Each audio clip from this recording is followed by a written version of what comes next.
Okay,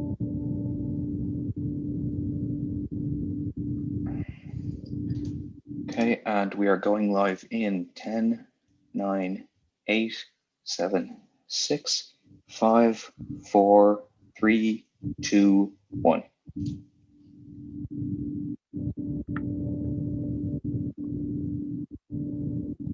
Good afternoon, everybody. You're most welcome to this inaugural event of the IIEA's new Global Europe project, which is supported by the Department of Foreign Affairs. This project aims to address, analyse and communicate to a wider public the debate on the EU's role in the world and Ireland's role in the multilateral order, with a particular focus on Ireland's term as a permanent member of the UN Security Council, which begins in January 2021 and ends in December 2022. And we're delighted to be joined today by Federica Mogherini, Rector of the College of Europe and former High Representative of the European Union for Foreign Affairs and Security Policy, who has been generous enough to take time out of her schedule to speak to us. Rector Mogherini, who will address Europe's global role and the future of the multilateral system in a post-pandemic world, will speak for roughly 10 minutes or so, and then we will go to a question and answer with our audience. You will be able to join the Q&A using the Q&A function on Zoom, which you should see on your screen.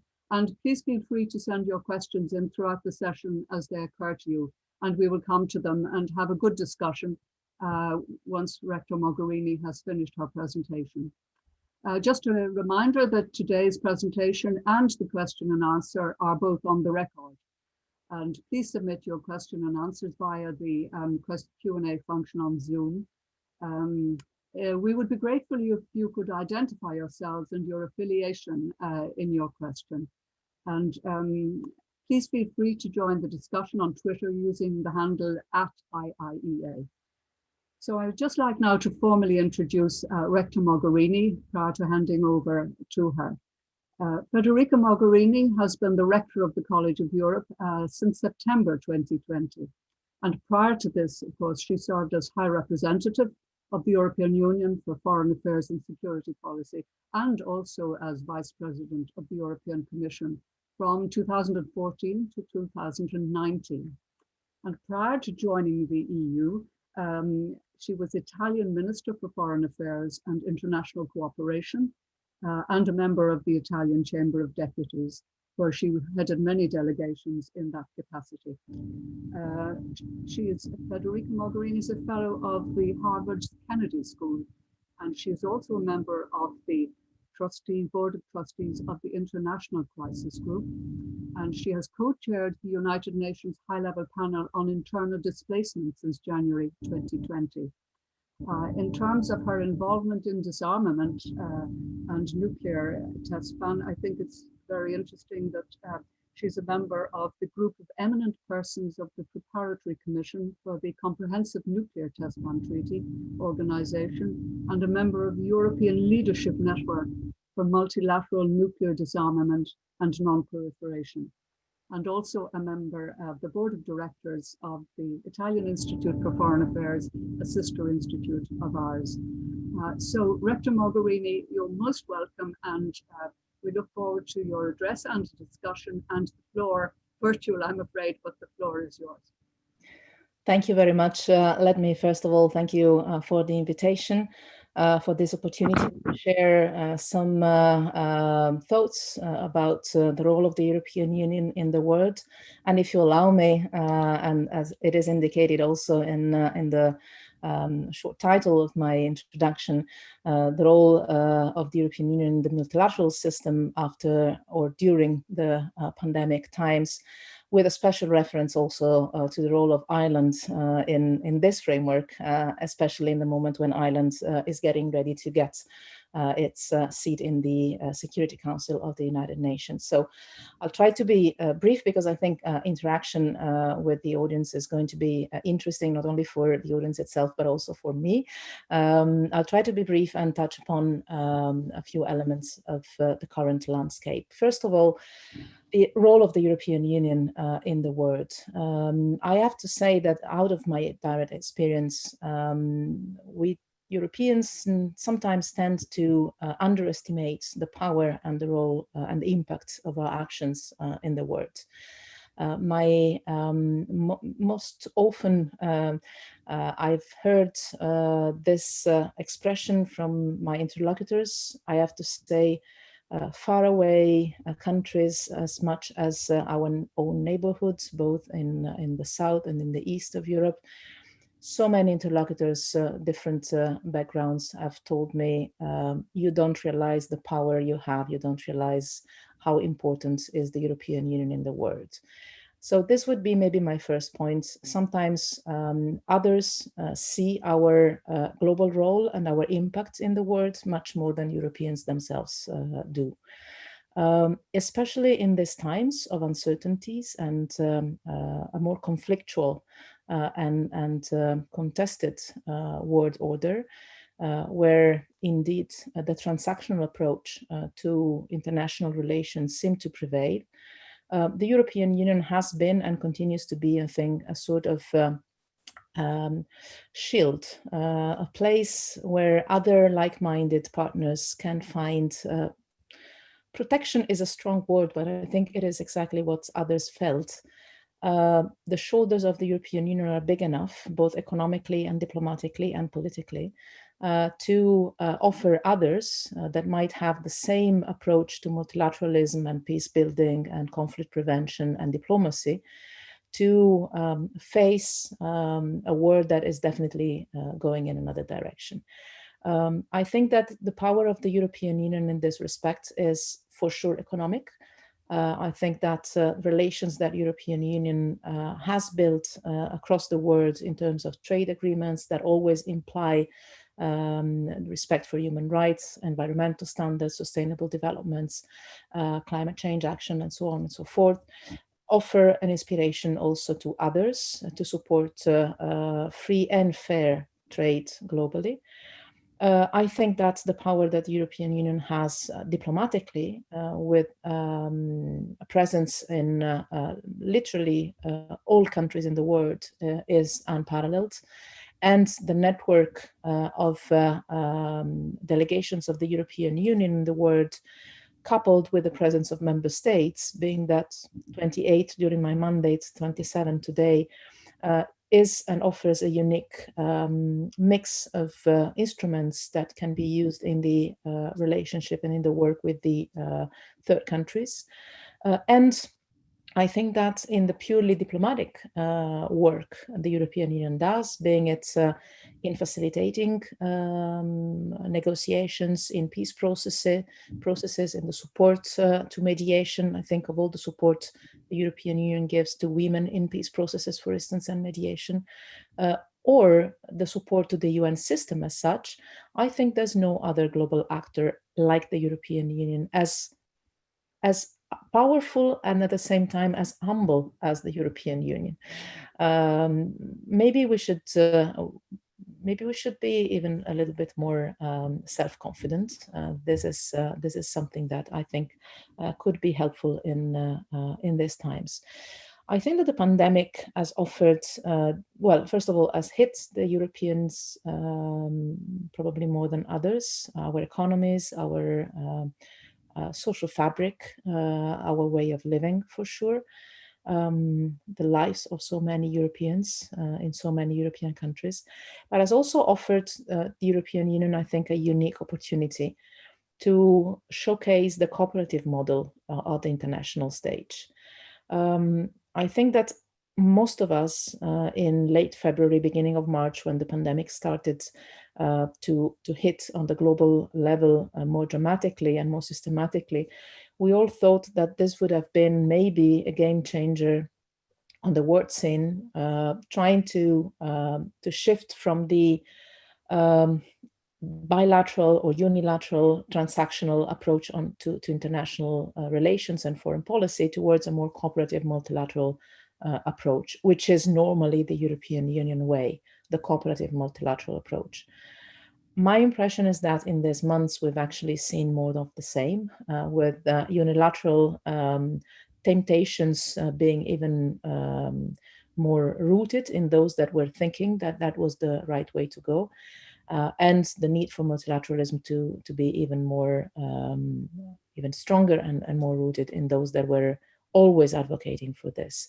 So I'm afraid that the post-pandemic world, hoping we'll get there at a certain point, the pandemic world and the post-pandemic world would not in themselves represent a big paradigm shift in terms of international relations and foreign policy practices, unless it has a strong impact on the election of the new President of the United States. Today is too early to say, probably next week we'll have different elements on that.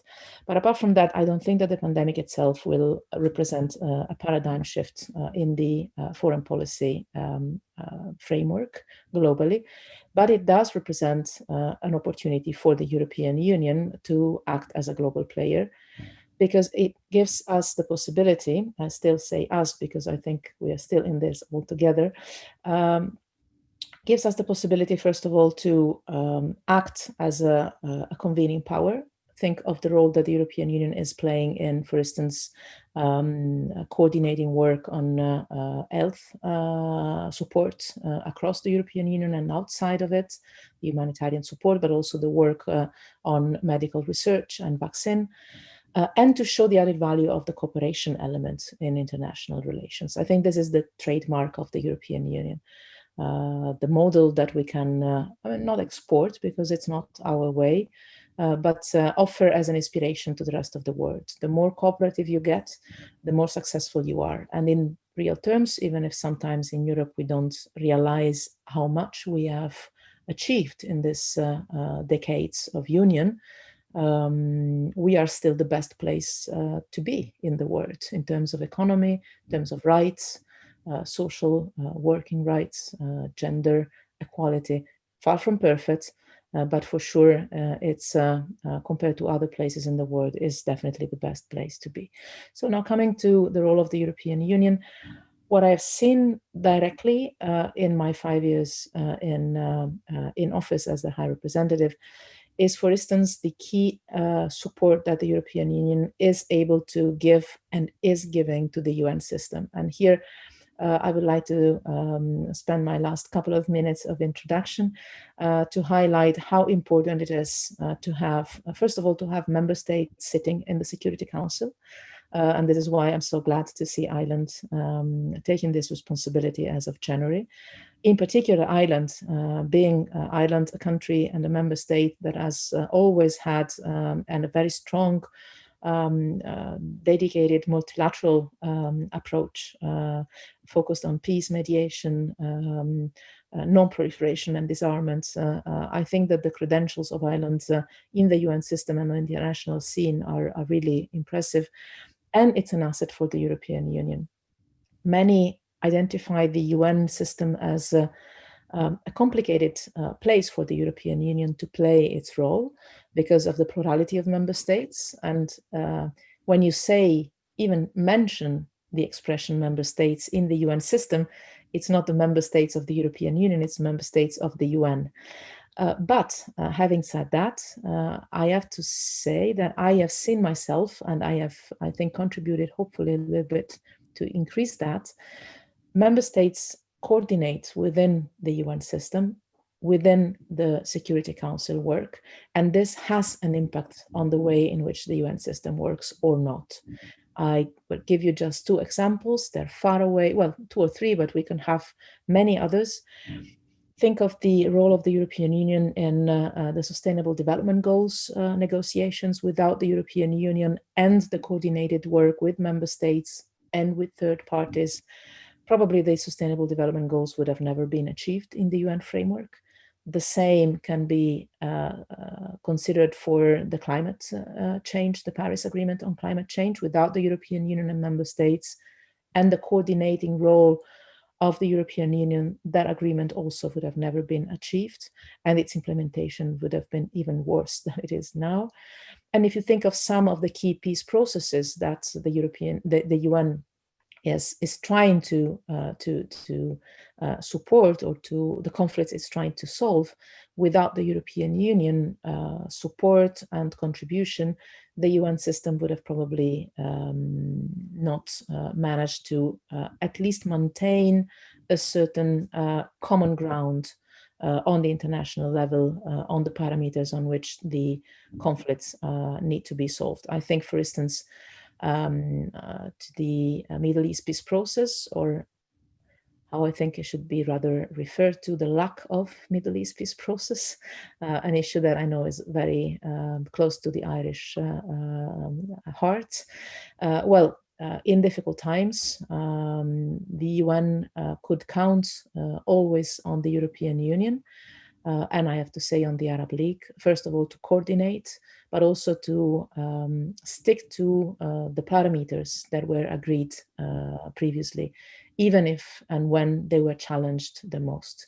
So I would say that the European Union has been and continues to be a sort of life-saving instrument for multilateralism in these difficult times. I think of the peace process negotiations in Afghanistan, the support to the role of women. I think of the peace process in Myanmar. I think of so many dynamics where Syria, Libya, Ukraine, so many dynamics in which without the European Union, the situation would be much worse than it is today. Having said that, I perfectly see the challenges. One for all, the fact that we moved from 28 to 27, the complicated relations across the Atlantic, that in any case, however the results of the US elections will need to be, I think, relooked at. Still, I think that the European Union power and impact on the world stage is much more relevant than perceived by Europeans. And this would be my main message. We have a potential as a union that sometimes we don't fully use. We have a potential that we underestimate.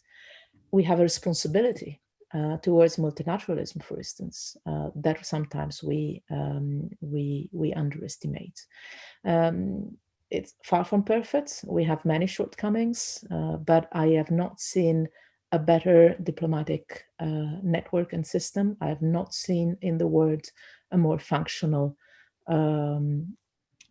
global actor, even with all our limits. And I think that this power of projecting a cooperative model is also a source of inspiration for other regions.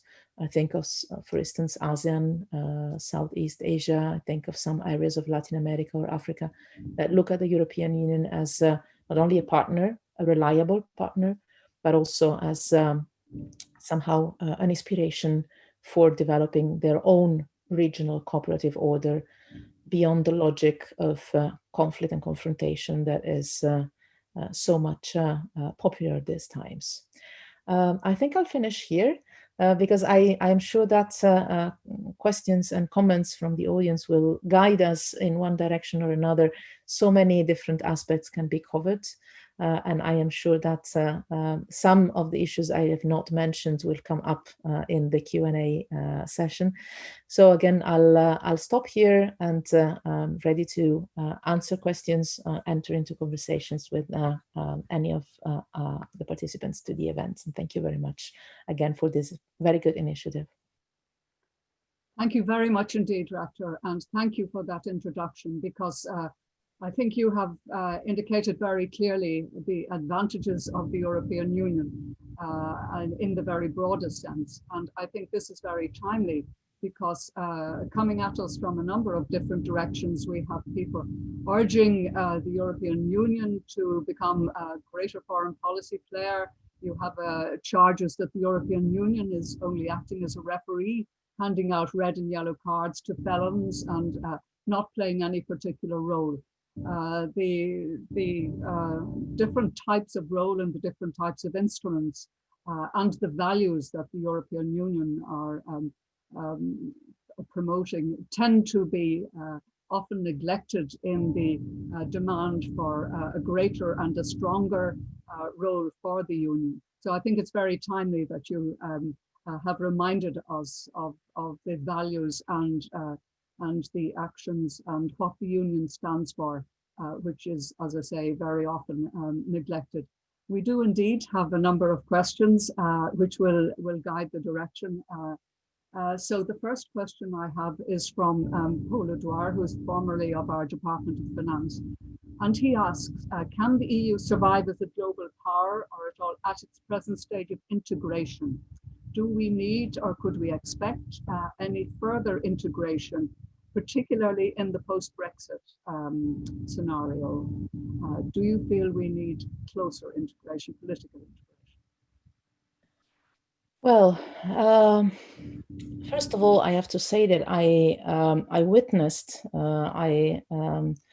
I think I contributed also to go one step further on the current integration that we have at 27, but actually we established it at 28 still, when we implemented for the first time ever one of the provisions of the Lisbon Treaty, the permanent structure cooperation in the security and defense field, for instance. That step of having somehow two speeds was always present in the treaties, but never put in place. And it was just a few months after the results of the Brexit referendum that we went in the direction of implementing that provision of introducing a permanent structure cooperation on security and defense in the European Union. Now, many have connected the two as one being the consequence of the other. It was not the case. And I have to say, what I experienced at that time was a very constructive UK contribution to the deepening of the European integration on the security and defense cooperation.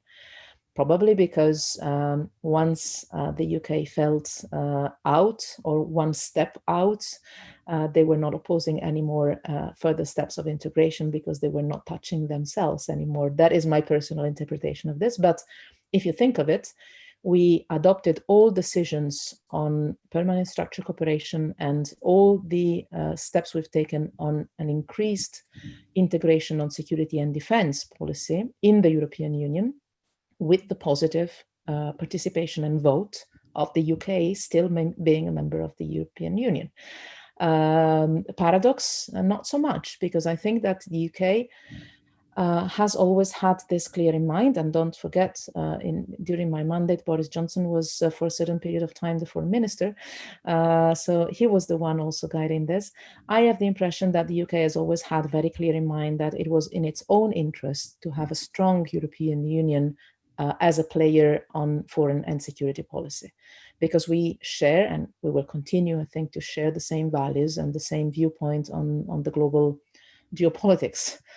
Think of the conflict in Ukraine, think of the peace processes. I don't think that the UK foreign policy position will diverge from the European Union one in relevant terms. What they are missing is the participation to the use of the instruments we have in common, which is a loss for them more than for us, probably. Think of the sanctions, think of the coordination in the UN system and things like that. Do we need, as the European Union, a further step on integration? I guess that this refers to the possibility of introducing qualified majority voting, for instance, on decision making. I have a personal opinion about that, as it differs very much from that of many friends and colleagues. Personally, I don't think that in foreign policy, for instance, having qualified majority voting would be a good idea. In my experience, but I might be wrong, in my experience, unanimity in the decision-making has never been a problem. In 5 years, we never missed a decision because of lack of unanimity. The problem was more the lack of implementation of the decision that was taken altogether.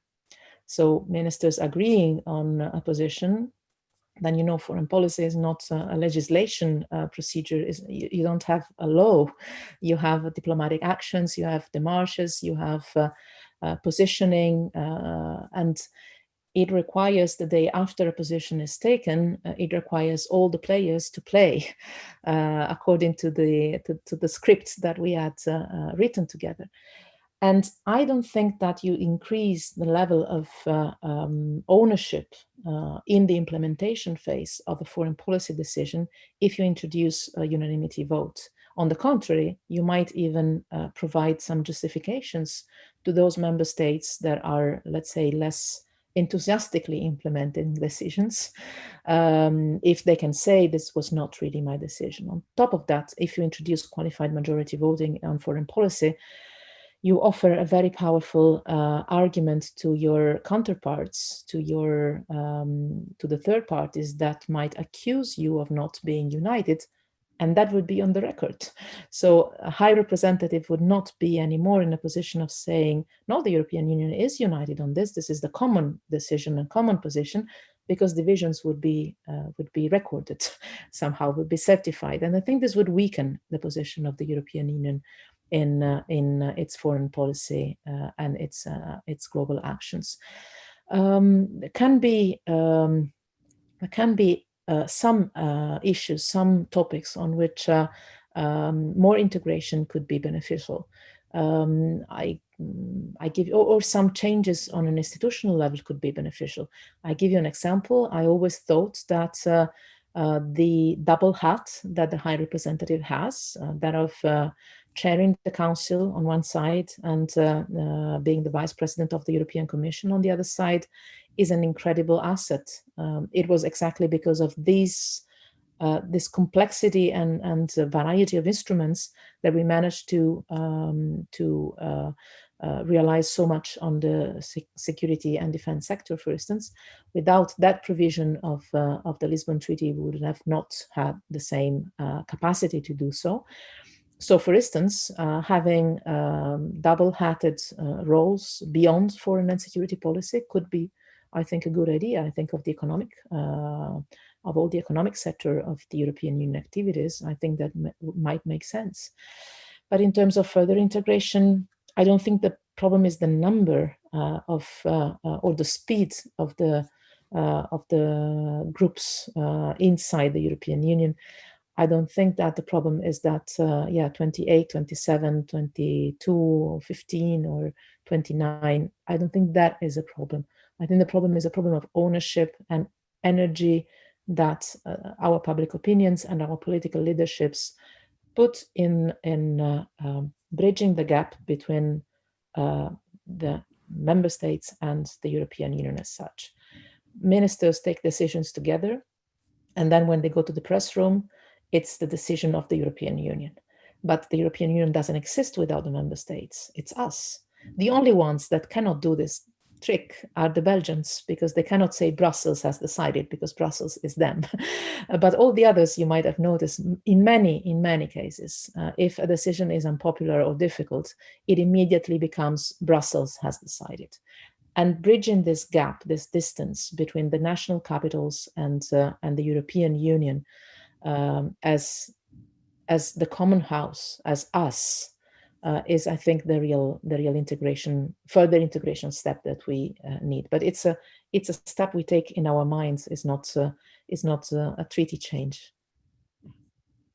Thank you very much indeed for that elaboration. You make a very powerful argument for maintaining solidarity among all of the EU member states. And indeed, I have a question in relation to that from John O'Hagan of Trinity College Dublin, because he had asked, and I think you've answered it, can the EU ever have an effective and expedient foreign policy role as long as the national veto power remains in place? But he goes on to say that given this, is there any possibility of a group of EU member states like France, Germany, Italy, and Spain, combined population 250 million, moving ahead to form a subgroup of like-minded member states in relation to foreign policy, as for example happened in monetary union?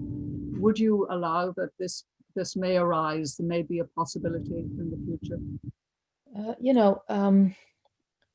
I have two thoughts to share on this, and they might surprise you. One is that this somehow already exists, not formally, but within the Council, within the Foreign Affairs Council, there are already some formats, informal formats of groups of member states that come together and act somehow on behalf of the European Union, together with the High Representative, to bring forward some of the policies that are commonly decided. That was actually for the first time formally introduced with the format of the negotiations on the Iran nuclear deal, where you had the E3 that were leading the way.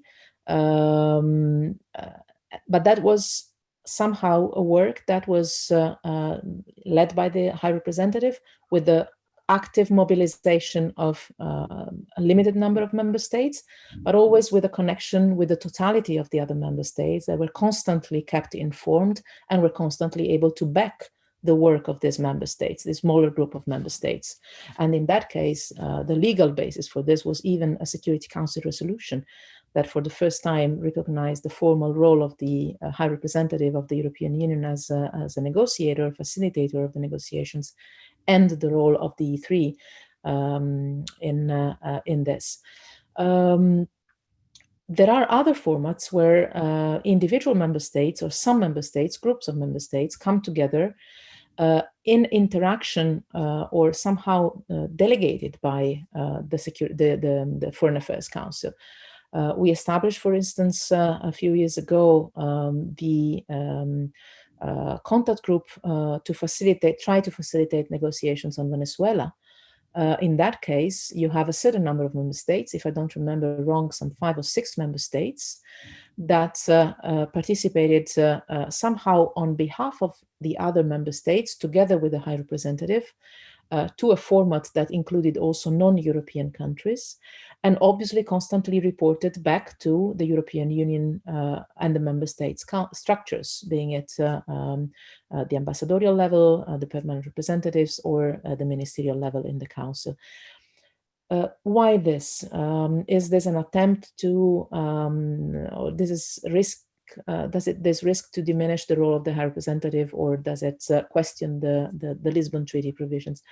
In my experience, and this is the second element I would add, we need not only the big member states, but we need all member states when we do foreign policy, because it's not so much a matter of size of population, even if that counts. It's also, in many cases, a special connection, a special background, a special interest, a special mobilization of public opinions that gives the added value to that particular member state in one file. Not necessarily you need to be one of the big ones to have an impact on a foreign policy file. It might be because of history, it might be because of geography, it might be because of the composition of your own population. If I stay on the Venezuela example, Italy was part of the contact group because a large number of Italian citizens are also Venezuelan citizens. And so the access to large part of the population of Venezuelan population was facilitated by the Italian double nationality they had. This is just an example. The Netherlands was part of it because we never think of it, but the Netherlands is a geographical neighbor of Venezuela with the overseas territories. So is that always that the big ones have a bigger role to play? Not necessarily. You can have, for instance, the Baltic states playing a key role when it comes to, for instance, digital innovation in some countries in Africa.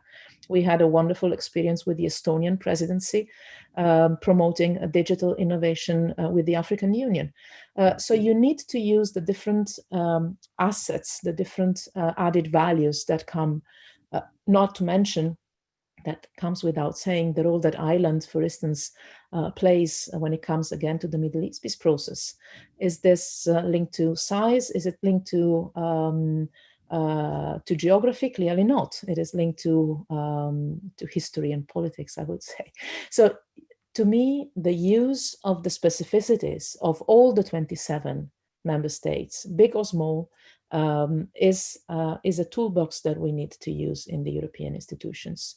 And they complement each other. Culturally, linguistically, you can have a language link, a cultural link that makes it easier for you to open a door of negotiation. Thinking of the peace negotiations in Mozambique, Portugal was always extremely helpful when it was a matter of facilitating the role of the European Union in that process. In some other cases, it's the other way around. You definitely don't want a post-colonial approach to your work, and then you move as far away as possible of the former colony. Let's put it this way. So you need to mix and blend, and you need all. This doesn't exclude, I think, the use or the choice to create smaller groups of countries, but not necessarily always the same ones, on specific issues that can support the work of the High Representative on some specific files. Thank you very much indeed for that. I know that you placed heavy reliance on cultural contacts and cultural diplomacy, which I think you felt played a significant role in relations with other member states, with outside the Union, and I think that has been proven well to be the case. I have a question. We have many questions. I hope we can get through most of them. From a member of the Institute, Dara Moriarty. How do you see US foreign policy towards Europe shifting under a potential Biden administration? And likewise, how would 4 more years of Trump influence the future direction of EU foreign policy? Just a bit of a crystal ball here. I know the day that's in it is not a great. You know, at least it doesn't ask what I think, who I think the winner is. That is a question I cannot really answer. But timing is on our side there, I think. Actually. Just need to be a bit patient for a few, hopefully days, not more. But you know, it's not a mystery that the Trump administration has introduced, I would say, a difficult time in the transatlantic relations, not only with the European Union, but also I think the transatlantic alliance has faced some tensions from time to time. I think that in any case, no matter, I mean, if the next president will be one or the other, change everything. But I think that in neither one case or another, we will simply go back to 10 years ago, 5 years ago. I think that in any case, there will be the need to re-look at the transatlantic relations and the US-European Union relations. And in one case, if Trump is re-elected for another term, I think that we will need to, on the two sides of the Atlantic, at the administration's level, but also at other levels, because we are both complex bodies. We have societies, we have economic players, we have cities, and in that case, we have states. And to sit together and define how to do damage control, if it's 4 more years of this, and how to preserve the economic ties, the cultural ties, I would say even the family ties. I mean, you're Irish, I'm Italian. We know both very well that you take 100 Americans and you for sure find so many Irish and Italian, second, third, fourth generation. You take New York and you hardly manage to find a mayor, a governor, a chief of police or fire department that is not Italian in its roots. So even family-wise, it's a community we cannot divide. And I think that if Trump has another term, we will need across the Atlantic to think how to preserve that unity despite the differences in policies that are evident. Support to multilateralism, climate change, approach to negotiations, and yes, the cooperative versus transactional approach. Many different things.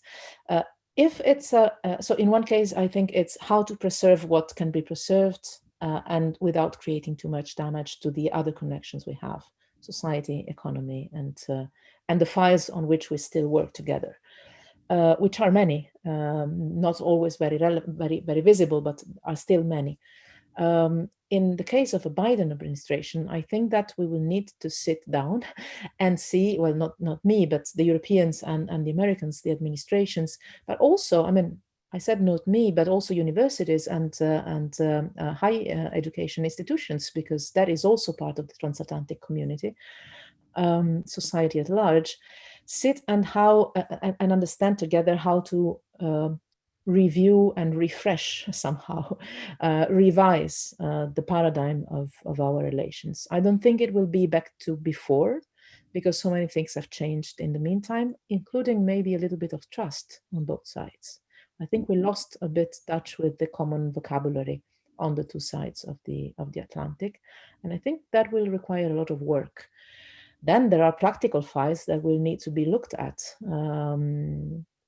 I think of the trade negotiations. I think of the files, of the foreign policy files on which, for instance, we might sit together and define, including on an academic level, on which of these files a US-European Union cooperation is vital and needs to be reoperated somehow, revitalized, and on which of these files we can do without. And so prioritizing and saying, for instance, on the Balkans, we need to work together hand in hand, because otherwise there's no way in which the situation can get better. On Syria or on Libya, there's no way in which we can solve, or on the Middle East peace process, no way, Afghanistan, no way in which the US or the European Union alone can solve the solution. But there might be other files on which we could sit down and see that maybe we have a division of labor, and maybe the Europeans do a bit more on one file and the Americans do a little bit more on another file, keeping coordinated, but maybe delegating a bit more or getting a bit more space.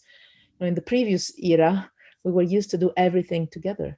And I think that this last 4 years have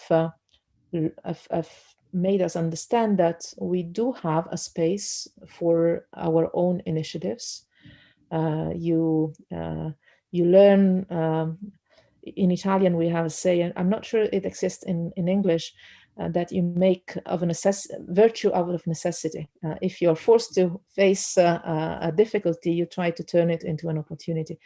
If there has been an opportunity in these last years, is that we Europeans have realized that there are some issues on which we can disagree with Washington, and this is not the best possible option, but it's possible.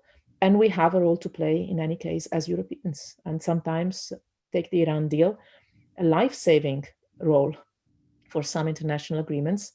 We prefer to go together with Washington, but if not, we can go alone. Again, I would expect that with the Biden administration, that would not happen again, not going alone.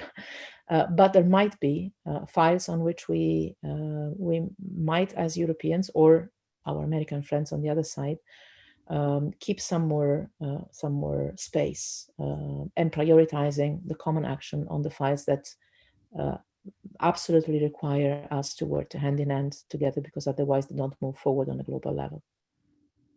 Thank you very much for that assessment, and we wait to see who we will be dealing with in the European transatlantic sphere. I have a question here which brings our discussion to China, and it's from Karen, Karen Ferris of Fairview. And she says there's a growing international concern regarding China's approach to quelling internal dissent and dealing with minority groups. And in your view, is the EU willing to have an honest conversation with China? And how might the EU act as a positive influencer to encourage other countries to take a more critical approach in their engagement with China? This is, thank you for the question. I think this is a critical question. The European Union is already having a very candid conversation with the Chinese authorities, not only the authorities, also with the civil society in China. I think this is still the practice. It was, in any case, during my 5 years. The European Union has human rights dialogues with China, which are very candid. And for what concerns me personally, my personal experience, every time I visited China, that happened quite often. I also had always meetings with civil society representatives, obviously very discreetly, and yeah, pay attention first and foremost to their security, but that always happened. And our conversations and the European Union conversations with the Chinese authorities have always been very candid on this, which is something that the Chinese authorities have, I think, well, not always liked, that's clear, but somehow appreciated in this respect, that when you interact with the European Union, you might have elements that you don't like. For instance, the accent put on human rights and civil society empowerment, but you know what you get. There's no surprise. The European Union values and viewpoints and policies are transparent, are solid. Let me add, sometimes need a little bit more of consistency inside the European Union. This helps also projecting them outside of the European Union. The more we are strict on our own standards on human rights, the better we manage to promote them outside. But this is another story.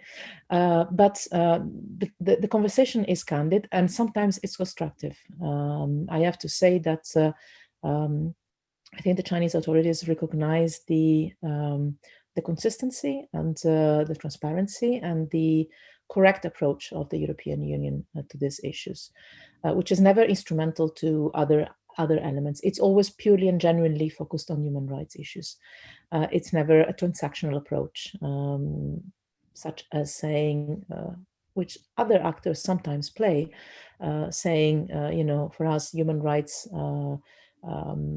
discussions are aimed at creating an environment where inside a bigger negotiations, then we can get something else out of you, and then we'll forget about human rights. No, the Europeans stick to human rights issues even when it's only about human rights.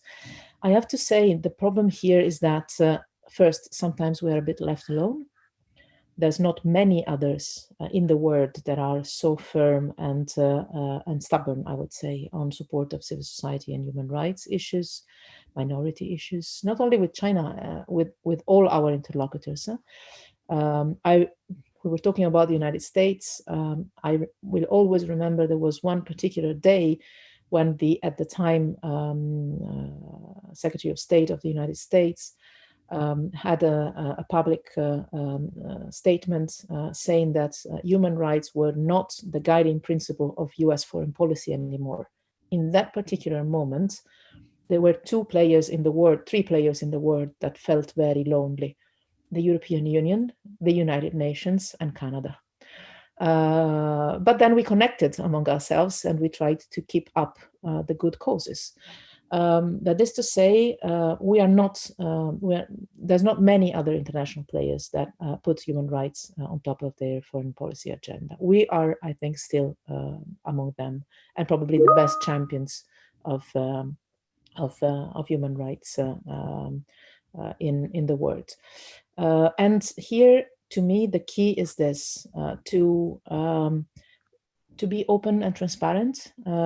With China, for instance, we have not only different standards on human rights, we have different political systems. We are a democracy-based continent, and differences can be spelled out very frankly. We are competitors, or we are we defined even rivals in one of the last policies that we issued on relations with China. And we can have a frank and open and constructive, hopefully, conversation with the Chinese authorities, provided, and I will finish with that on this question, provided that we are also open to discuss our own foreign policy human rights issues, because the European Union also is not perfect. I mean, we are, as I said, we are probably the best place to be in terms of human rights in the world. Human rights, social rights, gender rights, for sure, there's no better place than Europe. But we are far, far from being a perfect place when it comes to human rights respect and promotion. And we have a long way to go. And I think we need to be open to criticism also when it comes to our own human rights policies.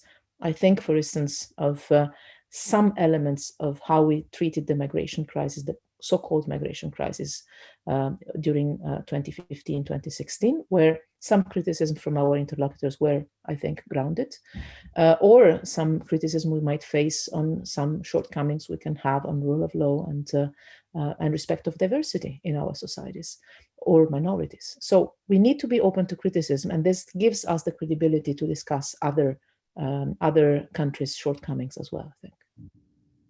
Thank you for that. And thank you for that reminder that we do need, indeed, sometimes to turn the mirror back on ourselves and to assess how we are doing before we go forth with other countries. I am going to exercise my prerogative as chairman to ask you about an area that you know very well about Iran. I just wanted to ask, what is your view of the Iranian, can you assess the Iranian role in the region as it is now? And also, what is your view of the future of the JCPOA, the nuclear agreement, and where that is likely to go? Well, I'll start from the second part of the question, because I guess, well, imagine, I find it easier than the previous one. I think that we managed so far to save somehow, far from ideal, but save somehow the deal. It is not completely that. And I have to say, I would say nobody would have expected that a few years ago. This was because the European Union, first and foremost, member states, kept a strong position on that. The UK included, let me say so, always, at all stages, perfect unity there. The rest of the international community, Russia, China, all the rest of the international community, from Africa to Asia to Latin America to the UN system, all behind that agreement. I would say that only a couple of UN member states were actually not behind the agreement full implementation, but we managed to preserve and keep the unity. And I have also to say, the Iranian leadership has shown on that particular file, well, they could have for sure implemented on their side more, but after the decision of the Trump administration to leave the agreement, but they kept implementing the agreement for a long time in difficult circumstances. So I would say that they had shown at that time resilience and determination on staying on the right track, and I think they need to be this need to be recognized. So I think that I've always been convinced of that, if the deal was not killed in the moment when the Trump administration decided to leave it, then it is still possible with another administration coming in. Hopefully, it's no mystery that I would hope for one result rather than another. I would expect that one of the first moves would be to restore the full compliance to the JCPOA. Look at ways to do that, because it's complicated to go back to the full compliance to the JCPOA. But I would expect, and I would advise a new US administration to put that among the first priorities in foreign policy and security policy. Let me stress security policy, because this is not a foreign policy deal. This is a non-proliferation deal. This is a nuclear non-proliferation deal. So for us, Europeans have always been clear, this is a security-related need and priority, because we are so far that having a nuclear Iran would be too dangerous for us and for the region. The Middle East just misses a nuclear arm race, and then we don't miss anything else. The Iranian role in the region has been somehow linked to that. The Iran nuclear deal was never intended to be a regional cooperative deal. Intentionally, from the beginning, regional dynamics were left outside of the negotiating table. Right or wrong, this was a decision taken back in the beginning of the negotiations, 2003, a long time ago. this was the mandate we had, to negotiate only nuclear things, not regional dynamics. But no mystery, in the moment when the nuclear deal was achieved and then implemented and then signed and ratified everything, when it entered into force, it was clear that this would have constituted a building block of a different kind of regional dynamic, a more cooperative regional dynamic. In Europe, we know very well, in Ireland as well, you can be former enemies, you can still not be friends, but you can learn to live next to each other in peace and in some forms of cooperation. You can turn from being enemies to being, in Europe, even part of the same political union. But far from that, you don't need to become friends. You can keep your differences and divergences and even conflicts, but you can learn to deconflict and live together in a sustainable manner because you don't change geography. That's a given. There are a few things you can't change in life. You can't change geography, you can't change history, and you can't choose your parents. Apart from that, probably everything is possible to be changed, but you can't change geography. And Iran is there, is not going to disappear. So the nuclear deal was also intended to be the beginning of a different kind of process where the regional powers could come together, possibly together with the European Union, with the United States, with others at the international scene, and find a way to build a sustainable framework for regional cooperation, non-conflictual living together, on the model of the Helsinki process in Europe, on the model of even of the reconciliation we faced in Europe after the Second World War. And I am convinced personally that this would have been possible. I'm still convinced that this would be possible. I'm still convinced that there is enough political will for doing that in the region. Because the region has everything to lose from a conflict, and it's a rich, interconnected region. You look at the economy, you look at the connections, even look at the flights, and you understand that the links are there. So using the economic potential of living together would be, I think, an incredible incentive. But you need an international environment to go there, and you need the Iran nuclear deal to be fully in place for going there, and we're not there. So conditions, I think, are still there, but obviously that would require a different kind of approach from let's say, from the global scene. But I'm convinced that Europe could play still a role there, because it's a privileged partner for the Gulf countries and for the Arab League, very strong partner. And it's a trusted interlocutor. I wouldn't say partner, but it's a trusted interlocutor for Iran. Thank you so much for that. Regrettably, I think we only have room for one last question, and in putting the question, I will pass on greetings to you from an old friend from Brussels days, who is the British ambassador to Ireland, Paul Johnson, and he has a question which I have also a couple of questions of similar nature, which is, how do you see the internal EU debate about strategic autonomy?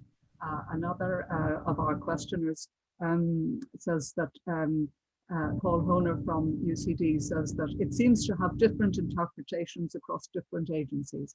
Strategic autonomy. Yes, first of all, great to hear the question, Paul, and greetings back.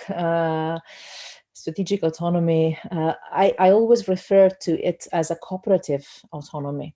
But this is my trademark. This has been the way in which I presented it. I think that the European way, you can call it strategic autonomy, the European way is this, to go alone if needed, but to go together wherever possible, together with others. To look for cooperation on a structural basis systematically, within the transatlantic framework, with NATO when it comes to security, with the UN system. The European DNA is looking for partnerships and going together with others. So strategic autonomy has nothing to do with isolation or the temptation of going alone. But if you look at the etymology of autonomy, and you look at the roots of the word, it means, and Paul has listened to me saying this many times in formal meetings, autonomy means the capacity to define your own rules by yourself, has a lot to do with sovereignty, is a lot to do with the capacity to determine your own, your own norms by yourself, to not to be subject to an external decision-making body on your own decisions.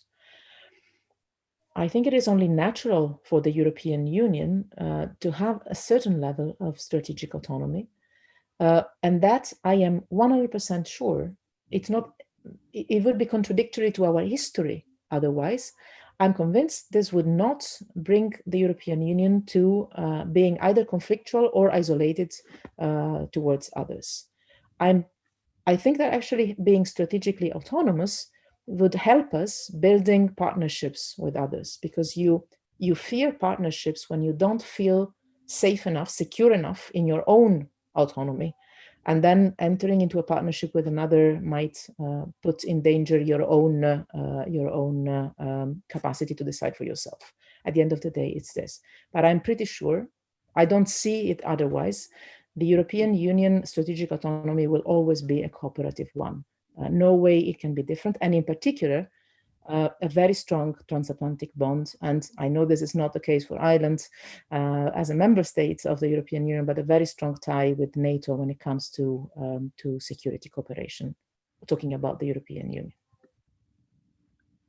Thank you. And regretfully, we have come to the end of our discussion. I have absolutely no doubt that we could go on for another hour, but it has been a wonderfully rich discussion. And I want to thank you so much, Rector, for sharing your experience of your time as High Representative, and also looking forward to the future and laying down some paths for us for the European Union as we go forward in this strange time, which hopefully we will not last, and that we can have you sometime in the future actually present in Dublin again. But it has been a wonderful discussion to start off, and the inauguration of the Global Europe programme. And we thank you most sincerely again, and wish you the very best in your new role as Rector of the College of Europe, which has given us so many of our diplomats and diplomats around Europe. So thank you most sincerely for that again, and our very best wishes. Thank you very much, and looking forward to being present in person in Dublin, or to welcome you all in Bruges in the moment when this will be possible again. And thank you again for the opportunity, and looking forward for further cooperation.